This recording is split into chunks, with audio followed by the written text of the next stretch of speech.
and the American people will be watching us. Now, Mr. President, last night, President Trump had the opportunity to bring our parties together and offer the Congress and the country a new vision for the next 2 years of divided government. President Trump squandered the opportunity with a forgettable and at oftentimes incoherent speech. At times he called for unity without specifics.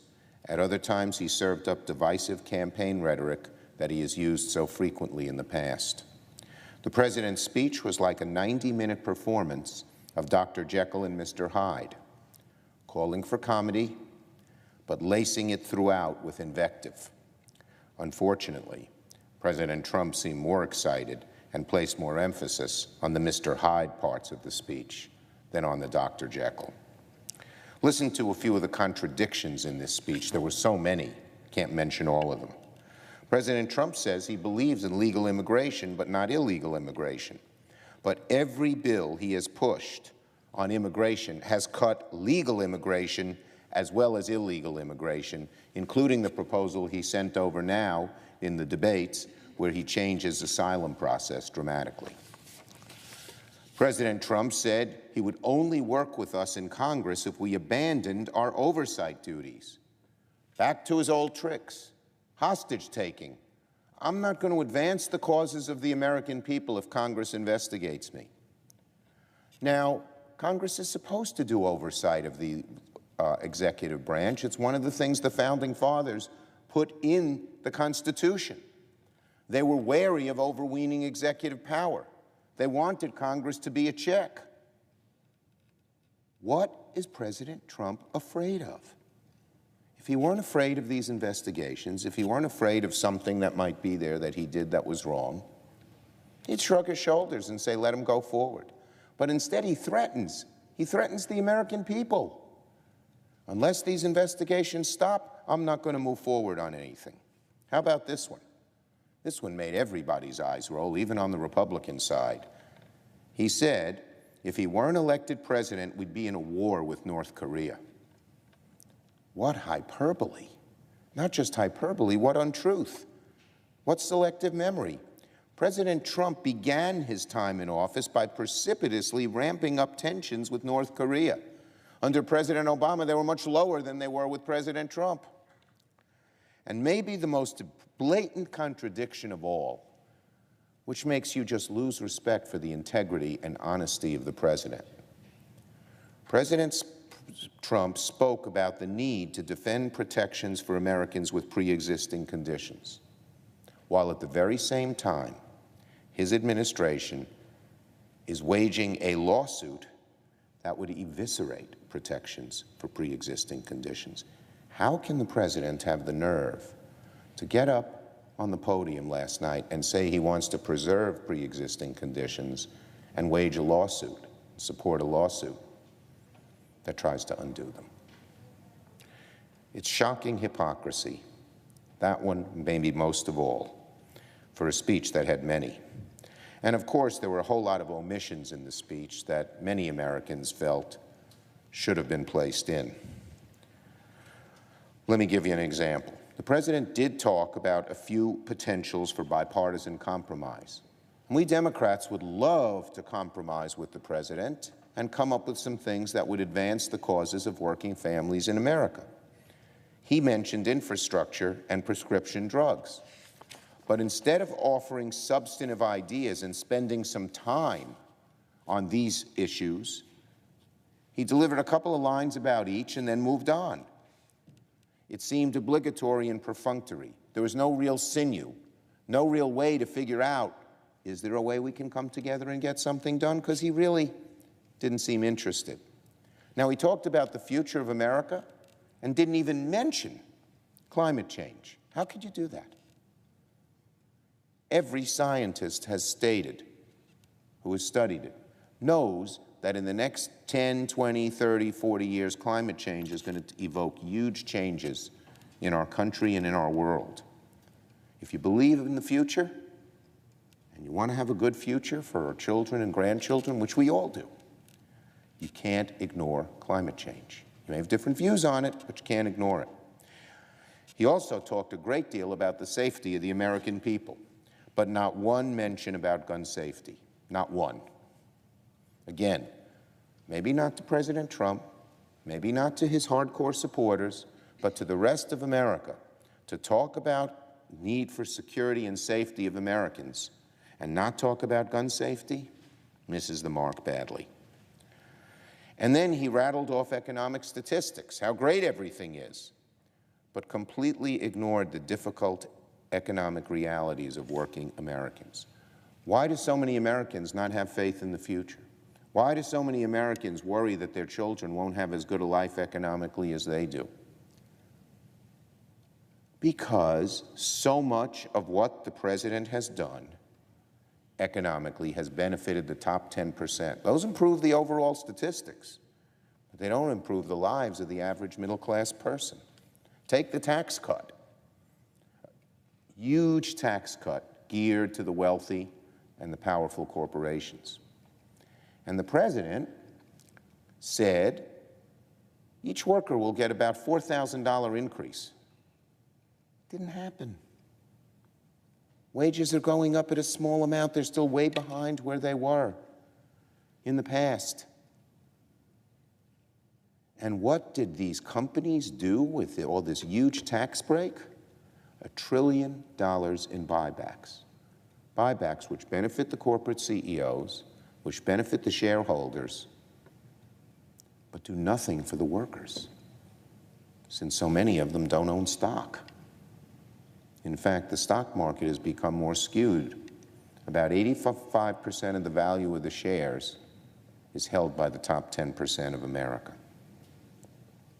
And then, of course, on the wall, he demanded Congress fund his wall, but showed no signs of remorse over the pointless Trump government shutdown that he precipitated.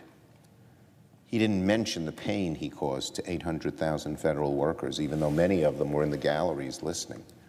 I brought as a guest a man named Ronan Byrne. He works in the TRACON, our control tower in New York. Just had 2 twins, has 2 other kids. I saw the nice pictures. He came with his wife. She quit her job to help when the twins came along.